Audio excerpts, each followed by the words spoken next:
Welcome to the Three Takeaways podcast, which features short, memorable conversations with the world's best thinkers, business leaders, writers, politicians, scientists, and other newsmakers. Each episode ends with the three key takeaways that person has learned over their lives and their careers. And now your host and board member of schools at Harvard, Princeton, and Columbia, Lynn Thoman.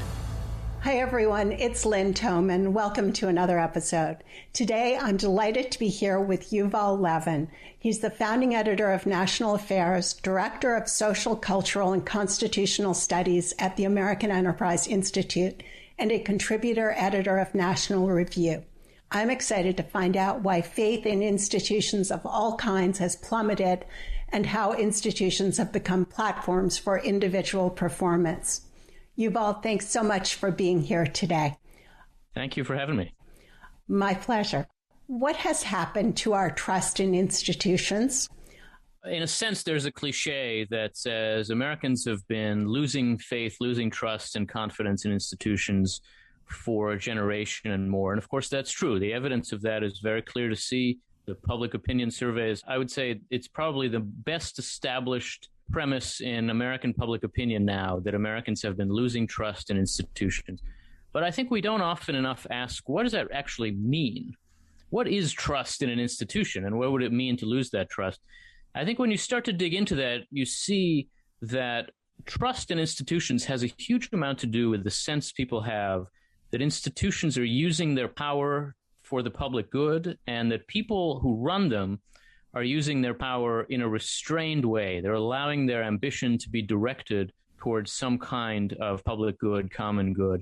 And in a sense, what it means to say that we've been losing trust in our institutions is that we have lost the sense that those people who run our core institutions, our elites, our leaders, we've lost the sense that they are formed by those institutions to have in mind some ideal of the public good. And we've instead come to see the institutions they're part of as platforms for them, as a place for them to stand and improve their prominence and increase their visibility and their social media following and their personal brand, rather than to direct them and the power they have toward our good. And so this question of public trust in institutions has a huge amount to do with a series of other questions about transformations in American life that have left people feeling like this society is serving other people. The populist moment we're living through now can be described that way. It's a sense that people have on the left and on the right in different ways that the core institutions of our society are not for me. They're for them. They're for those other people. And one of the ways we express that sense, that loss of common feeling, is as a loss of trust in institutions. We just have less of a sense that we can count on them, that they're here for us, and that they're shaping people to be reliable and to be good citizens. And what kinds of institutions are you talking about? Public ones, private ones, civic ones, political ones? What's really striking in the public opinion data on this is that the answer to that question is yes, all of those. The loss of trust in institutions is extraordinarily widespread, from the institutions of the national government to large corporations, but also small businesses, to public institutions like the public schools, to private institutions of all sorts, and even in civil society. Americans have been losing the sense that these institutions can be trusted. Gallup has great data on this that goes back to the early 1970s, and in a looser way even before that. But ever since 1973, they've been asking people if they have confidence in some set of institutions. They've asked about politics, they've asked about the professions, about education, about American medicine, and the media. That data is just incredibly striking. There is one exception among our major institutions to this loss of trust, and that exception is the U.S. military, which is more trusted today than it was in the early 1970s. Of course, the military started out at a low point in that data because in the wake of the Vietnam War, trust in the military was unusually low. But it's also increased and continues to increase in some ways. But trust in government is dismally low now. Gallup in the early 70s found, in fact, the striking figure here is from 1975, the year after Richard Nixon resigned in disgrace. Gallup found that more than 50% of the American public had a high level of confidence in the American presidency. That figure now is in the high 20s, and it doesn't really matter who the president is. It varies. The partisan makeup of that changes a little, But basically, less than a third of Americans would now say they have trust in the presidency. Trust in Congress is dismally low. It's almost in the single digits. Last year, the figure was 11% of Americans say they have confidence in the U.S. Congress. It's a little higher in the courts, but not much. But it's not just government. It's not just politics. People have very low levels of trust in corporations, in their own physician, and in American medicine more generally, in the schools. And to some degree, there's this kind of effect where people say, well, I don't like politicians, but I like my own member of Congress. Or I don't trust medicine, but I like my doctor. That does happen in this data. But even levels of trust in the people you know, in your member and your doctor and your lawyer, those levels have been falling dramatically for more than 3 decades. And what do those numbers look like? What did they used to be and what are they now? In the early 1970s, there is some Gallup data that goes earlier than that, but the easiest place to start is in 1973. In almost all these institutions, there was more than 50% levels of trust, and in some quite high. Trust in doctors and hospitals was in the 70% range in the early 1970s. Trust in public schools was extremely high. But you could even ask people, do you trust big business? And the way of putting that invites a negative answer. And yet almost 60% of Americans said yes in the early 1970s. And now those figures are more like 30%. So that over and over, you see a dramatic decline from very, very high levels of trust to extremely low ones.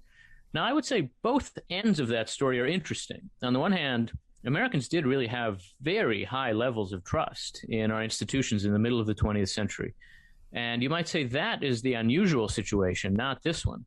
I think if you had checked in on Americans at any point in the 19th century, even leaving out the 1860s, the Civil War, you would have found a country with very little confidence in its institutions. We don't have modern-style public opinion data, but trust in Congress was surely very low in the 1880s, 1890s, and similarly with attitudes towards business, attitudes towards the education system, so that in a way, the situation we're living with now is a little more normal than the middle of the 20th century, where after decades of war and depression and consolidation, Americans really did have very unusually high confidence in the institutions of our society.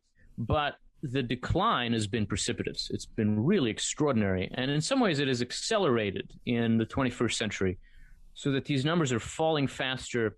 And the generational data is pretty alarming. Younger Americans are particularly disinclined to trust our major institutions and to trust leaders, to trust people in positions of authority. And so it really is true that we are living in a moment that can be defined as a crisis of trust, crisis of confidence. And we have to ask ourselves, how is trust achieved? Where does it come from? And so how can it really be rebuilt? Is this decline in trust a U.S. phenomenon, or is it a global one?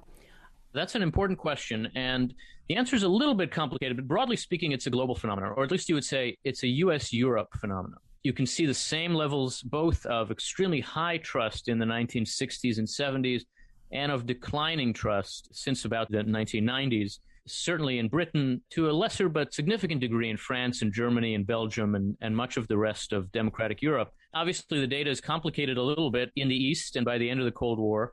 And trust levels are still very high in places like Japan and South Korea. The Asian democracies are really very different from us in this sense. But in the English-speaking world and in the democratic West, you have seen a decline in trust that has been accelerating in the 21st century. And what are the implications of this decline of trust? It's very hard to have a society where people don't trust each other, right? And where no one takes authority seriously. And in a sense, these are two different problems, but they're very closely connected.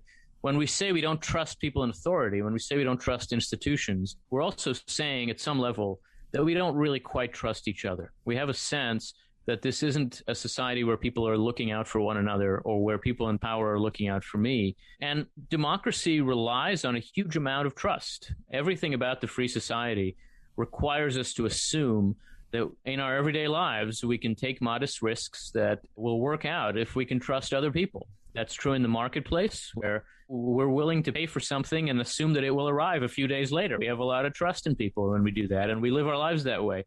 But it's also true in our everyday lives. When we go to the bank, when we go to the doctor, when we send our children off to school, we have to believe that what happens there is going to be what we expect and what we need. And obviously, there is still a significant baseline of trust that way. We do, even if we tell a pollster that we don't trust anybody, the way we live our lives in a free society suggests we have a fair amount of trust in a fair number of people. But as that declines and as the baseline becomes a kind of mistrust, everything about the free society becomes harder. You have to prove everything to everyone all the time rather than assume that they will believe you because you are an expert or a professional or in some position of authority. And life becomes much more difficult, much more complicated when you lose that trust. And secondly, I would say that trust is essential to feeling like you're part of something. And one way to describe the social crisis that we're living through in American life now is as a crisis of isolation, a crisis of connectedness. People feel like they're alone, whether it's in terms of reported loneliness or in terms of secondary symptoms like increases in suicide rates and opioid abuse. Some of the challenges we find in parts of our society just seem like they result from alienation. And I think that has a lot to do with this loss of trust. There's just a sense that we don't feel as much a part of something worthwhile as Americans might have 2 generations ago. And that reflects itself in all kinds of ways in how we live. And it's just essential to rebuild some of that trust if we're going to hold together as a society. Do well-functioning institutions and trusted institutions, did they establish a higher level of responsibility and character from people that are associated with them? I think this is really an essential question, and it seems to me that this gets to the heart of what it would mean to rebuild trust. If we ask ourselves, what does it mean to trust an institution? Really, it means to believe that the people within it are trustworthy. And that, in turn, means that those people behave in a way that is guided by the ideal of integrity that belongs to that institution. Different institutions have different forms of integrity about them. A university is devoted to pursuing knowledge. A police force is devoted to enforcing the law in an equal way.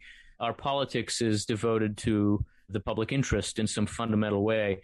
A company makes a commitment to you to provide a product or a service in a reliable way.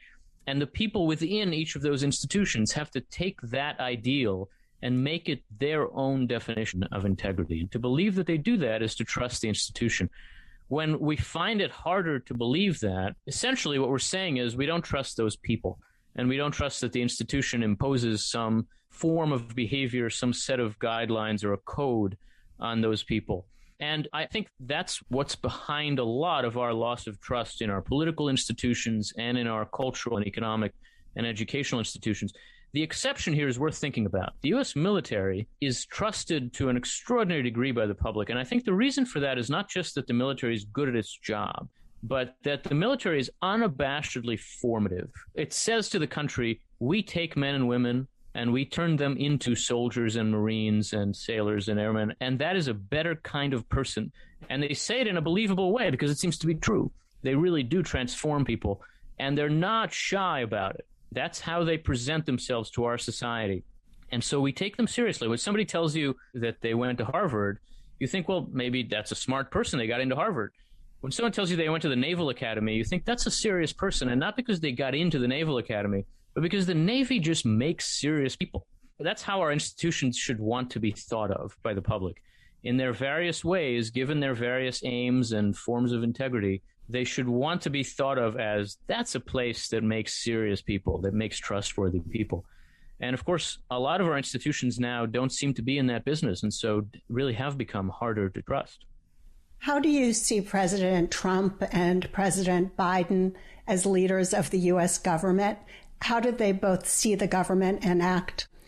Well, this really takes us to the heart of this notion that institutions are formative of the people in them, that what it means to become a trusted leader is to somehow be formed by the institution in order to act through it and within it in a way that's trustworthy. And there are some political leaders who clearly have been formed by their experience within our political institutions.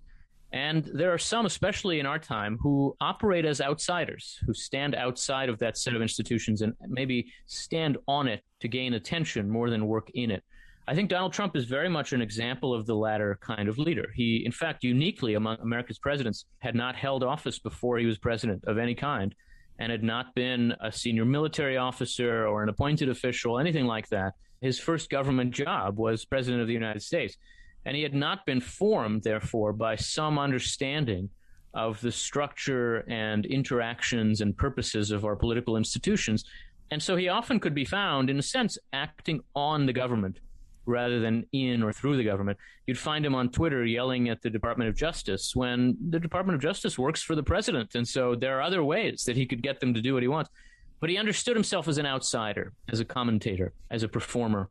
Joe Biden, in a sense, at least on the surface, would seem to be the opposite of that. He spent his entire adult life in elective office, about half a century in the U.S. Senate and as vice president, and so has been very deeply formed by these institutions and inclines to think about the role of the president through and mediated by the structures of these institutions.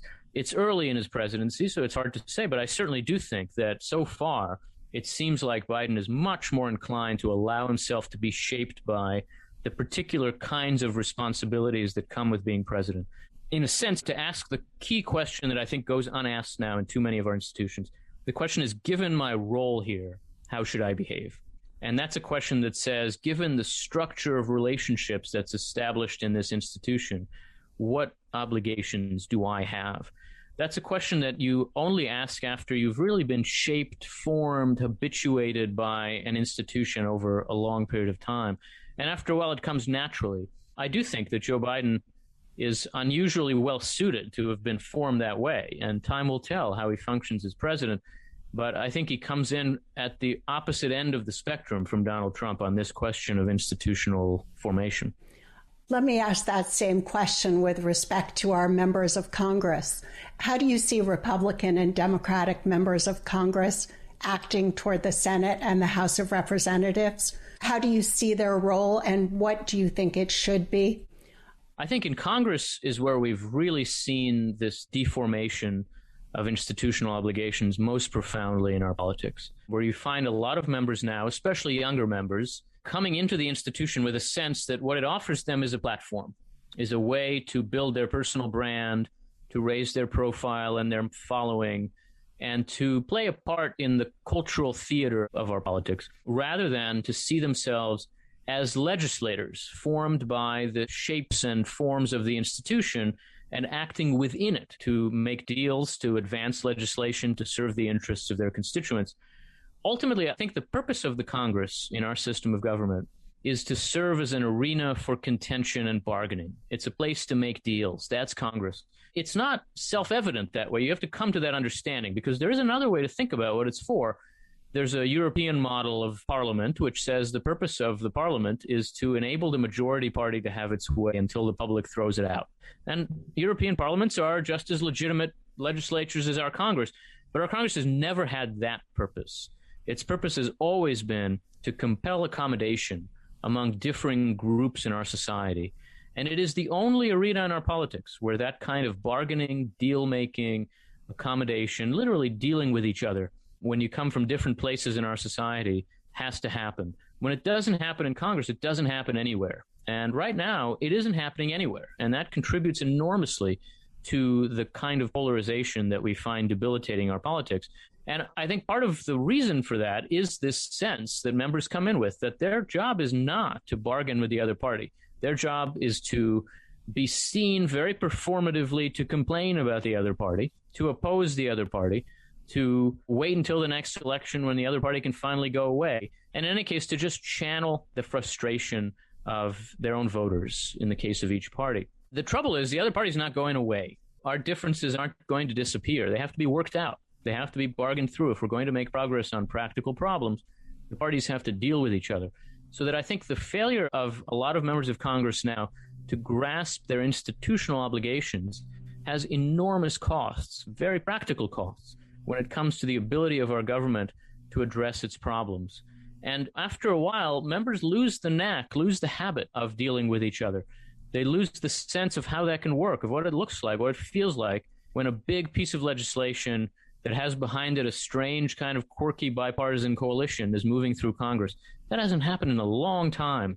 And as we forget how to do that, we forget how to enable our society to live with the differences that are always going to define us. In Congress, more than anywhere, the loss of this sense of institutional purpose and institutional formation is an enormous problem for our politics. This loss of institutional loyalty that you're talking about, is it limited to politics and the political world, or do you see it outside of politics, and if so, where? I think it's very much there outside of politics. It's a very broad-based phenomenon in our culture now. You can see it in some of the professions, for example. The professions themselves can be understood as institutions. They impose certain kinds of codes of integrity. They enable us to trust people by restraining those people in particular ways. Why do we trust an accountant? I trust an accountant not just because she knows how the carried interest rule works, but because there are things an accountant wouldn't do. If this person puts her name on this piece of paper, that means that what it says she believes to be true. I trust a lawyer for a similar reason. I trust a scientist because a scientist wouldn't just say something that hadn't been through some process of verification. Similarly, a journalist. And yet in a lot of these professions now, you find that the draw of our political culture, the draw of the culture war, the draw of prominence and visibility draws people out of these professional constraints and puts them on platforms directly as individuals. You can see this most clearly in journalism. We trust journalism basically only because the institutions of journalism promise us a process of confirmation and verification. What we read in the paper has been through some process aimed to make sure that it is as true as it can be. But when elite reporters then take themselves out of those constraints, put themselves directly, personally on Twitter, and muddle the difference between their professional and their personal work and the views, it becomes very difficult to trust the institution. We lose our trust in journalism when we can no longer tell if what we're seeing has been through that process or not. And I think the reason it's happening, or one reason it's happening, is the appeal of this idea of institutions as platforms rather than as molds of character and behavior. People just want to stand on the platform and become more prominent and visible. I think similarly, in almost any profession where trust is built up by constraint in that way, there is now a very powerful appeal and draw and incentive to step outside those institutional frameworks and stand on your own on a platform. Similarly, I think you can find in a lot of our institutions a way in which they've just become stages for cultural or political performance art. This happens sometimes in the university now. It happens in American religion, where institutions that are meant to shape people are instead being used to display people, to let them show what party they're in or make a statement. And it's done often with good intentions, or at least without realizing how much is lost when you make it harder for people to trust the institution in that way. I think it's a very widespread phenomenon now, and it has a lot to do with the public's very widespread loss of trust in institutions. What you're describing is very clearly individuals using institutions as their own stage, as their own platform to build their own brand. How do you change that? How do you rebuild trust in institutions? It's challenging because the incentives for doing that are very strong, and they're economic incentives, they're cultural incentives, they're just ambition incentives, right? This is a way to become better known, better appreciated, and everybody wants that. So the question really is, how do we change the incentives? How do we change the incentives confronting our politicians, confronting our business leaders, confronting people in so many different institutions? There's no easy answer. But I think that if you ask yourself where we can begin to make an intervention, where we can break into the vicious cycle that leads us in this direction, the answer has to begin, in a sense, at the interpersonal level. It has to begin with us. Each of us has some role to play in some set of institutions, and we can each ask ourselves, how can we be more trustworthy? We can ask that unasked question. Given my role here, how should I behave? Not just what do I want to do or how do I want to be seen, but given that I am an employer or an employee, a teacher, a student, a member of Congress, a president, given that, how should I behave in this particular situation? That's a question that doesn't come as naturally as it ought to now in American life. And we can each begin by asking that question and by demanding that others ask it in the institutions that we're part of. Obviously, that's a small step. That's not a social transformation. But I think that it's in the nature of institutional reform that it has to be desired by the people in the institution. And that means that it has to begin by a change of attitude, really where we are. How do we change the trust in our government? It seems like there's a lot of lack of trust on the part of Democrats versus Republicans, Republicans versus Democrats. And the public, as you know, has now made the people unaffiliated with either party, independents, the largest party in the United States. How do we improve these political issues and the legitimacy of our representatives in our government? This is an enormous problem, needless to say. And in one sense, the answer is similar to what we might say about our other institutions, that we need reasons to believe that people with power in our politics and in our government are using that power responsibly. And it is incumbent on them to show that they're constrained, that they're restrained, that there are things they won't do, that they follow the rules. And we can point to a lot of our leaders who have failed to do that in recent years, and that obviously contributes to a loss of trust. But I also think what's required is a sense of confidence in the rules. And here we're in real trouble. For example, the debate we're seeing about American elections now, where in different ways, both parties are effectively telling the public not to trust our election system. One party says it's because there's too much restraint and constraint on who can vote, and so votes are being suppressed. The other party says the rules are too loose, and so there's fraud in our elections. And you know what? They're both wrong. The fact is, at this point, American elections are administered about as well as they've ever been. It's easier to vote in America than it has ever been in our history, and we have very, very little fraud in our elections. Imagine if our debates about election rules began from that premise, which is a fact, and then asked, how can we make things better? Rather than began from the premise that the other party is destroying our elections and now we can't trust them, and tried to push back against various kinds of imaginary evils. That's the kind of beginning we need. We need to start from where our strengths are and the reasons we have for trusting in our system, and then talk about what needs to be fixed. But the political incentives obviously push the other way. Each party benefits from creating a sense of dread about the other. And for the moment, that means that all the incentives push toward encouraging people to lose trust in a system that allows for the other party to have power. And here we are. Before I ask for the 3 key takeaways that you'd like to leave the audience with today, is there anything else you would like to mention that you haven't already discussed? I really appreciate this chance to talk about these questions. These are often underlying questions that are beneath a lot of our normal political debates, and which we really have to work to see in their own terms if we're going to address what's needed in those debates. And so I'm grateful for the chance. Yuval, what are the 3 key takeaways you'd like to leave the audience with today? I've been involved in one way or another in politics now, working for politicians or around the system for more than 2 decades. And I would say 3 lessons that I've walked away with are, first of all, that people want to belong even more than we want to be free. The desire for affiliation, for solidarity, is extremely powerful and often is underappreciated in our politics, and we've got to take it seriously if we're going to understand what happens in the political world. Secondly, I've come to believe that cynicism is blinding, that people believe they are acting for the greater good, and that a key to understanding people you disagree with is that they aren't trying to harm anybody. They believe they are acting for the greater good. And if you're going to understand their motives, you have to begin from that premise, because otherwise you're fooling yourself. And they think the same about you, and so neither of you is going to understand very much. It's very important to overcome cynicism in thinking about politics. And finally, a point that we very much came to in this conversation, I would say constraints can be empowering. There is a way that limitations define us and shape us. They're the source of people's trust in us. They're the reasons why we need each other. And so we have to see that striving to be liberated from constraint is the wrong way to think about life. Ultimately, our constraints are what make us who we are. Yuval, this has been terrific. Thank you so much. Thank you very much. If you enjoyed today's episode and would like to receive the show notes or get new fresh weekly episodes, be sure to sign up for our newsletter at 3takeaways.com or follow us on Instagram, Twitter, and Facebook. Note that 3takeaways.com is with the number 3. 3 is not spelled out. See you soon at 3takeaways.com.